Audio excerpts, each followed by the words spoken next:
When I purchased the Holy Grail Telecaster body in this video, my first thought was that I'd build it out and sell it in my Reverb store, basically get my investment back, plus a little more. I built many Telecasters using Holy Grail bodies, nothing new to see here. I wasn't even sure that I'd cover the build in a video. After sanding and spraying it with many coats of Satin Nitrocellulose Lacquer, the body hung in my shop for weeks. I would walk by and think, I'll eventually get to it and mechanically put it together, meaning it was more of a process of manufacturing than it would ever be an exercise in fun. I finally pushed myself to build it out. I did all the fun stuff first. Since I had 3 pickups to work with, I decided to do something a little different with the switching of the pickups. I ordered a 5-way super switch and picked out a Powerhouse trio of pickups. I've stopped using the chrome pickup rings on the guitar bodies where you want to be able to see the wood and not cover it up with a pickguard. I replaced the metal rings with transparent plastic rings that I found a vendor on eBay has been making, and they work really great. I like that they secure the pickup in place but still allow you to be able to see under the ring. A super switch gives you a lot more capabilities than a typical 5-way switch that you'd normally find in a Stratocaster. Otherwise, why would they call it a super switch? The wiring diagram I found on a great resource of Telecaster wiring diagrams specifically for 3 pickup Telecasters on a forum named Guitar Nuts 2. The link is included to the diagram in the description of this video. 5 positions of my circuit would provide me with the following.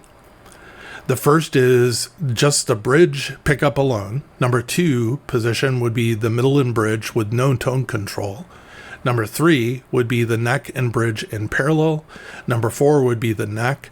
Number 5 would be the neck and bridge pickups in series. So the only 2 new positions to a typical Telecaster would be number 2 and number 5, the middle and bridge with no tone control, and number 5, the neck and bridge in series. I ordered a bridge, middle, and Telecaster neck pickup, all from the Seymour Duncan line of quarter-pound pickups. These pickups are really heavy hitters and pump out tone and volume like crazy. Whoever ends up with this guitar would have a strong rock and roll guitar. To be honest, I was kind of worried that I'd overload the amp when you plug in, sort of like I do when I have Seymour Duncan Invader pickups. They have a tendency to do this. I wanted the guitar to have more capabilities than just overdrive and distortion. I put a link to the pickups that I used on the Seymour Duncan website in the description to this video. To wrap things up and make a really an elite playing guitar, I decided to use a Fender USA neck to complete out the build. While installing the pickups, I started to notice how light the body was. I expected a solid body with some walnut in the body to be on the heavier side. Instead, she felt like a thin line or chambered telly, although she is not. I needed to prep the neck pickup prior to building out the circuit. I had to make it 4-way ready. I cut the ground jumper on the bottom of the pickup and then ran a separate ground from the pickup cover.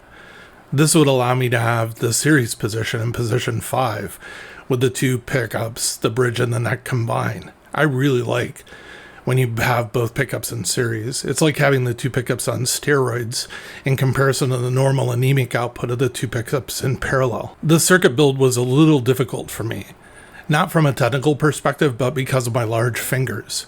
There were just so many small side-by-side jumpers on the switch that made it a challenge to solder in such tight quarters. The first time I plugged the circuit into the amp, positions 1 through 4 checked out perfectly.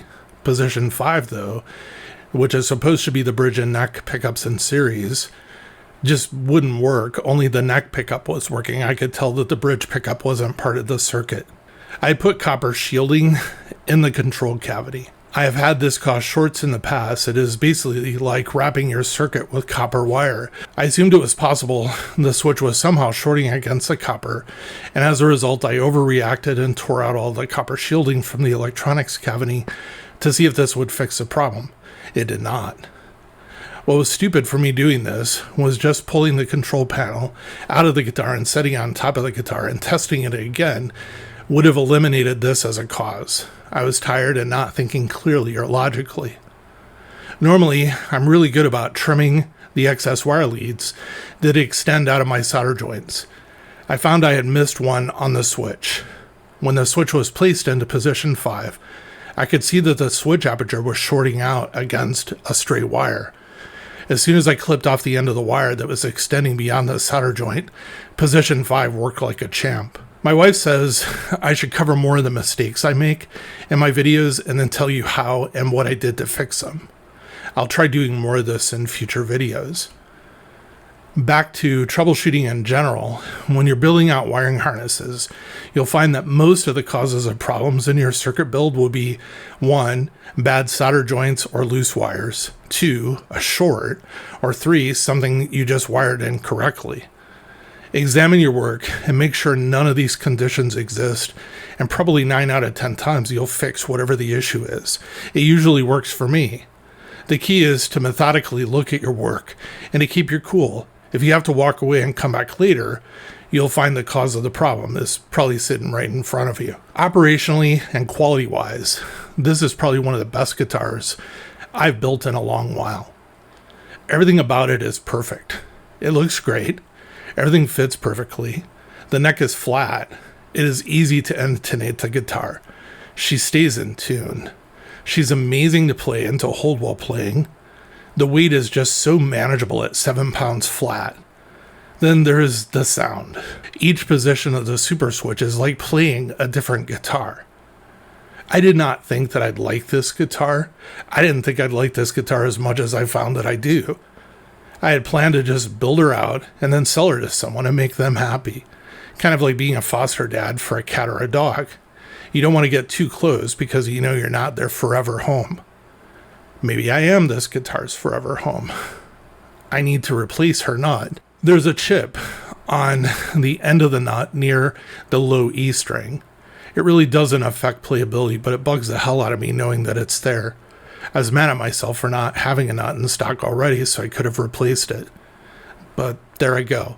I'm already looking to take care of her like she is my guitar.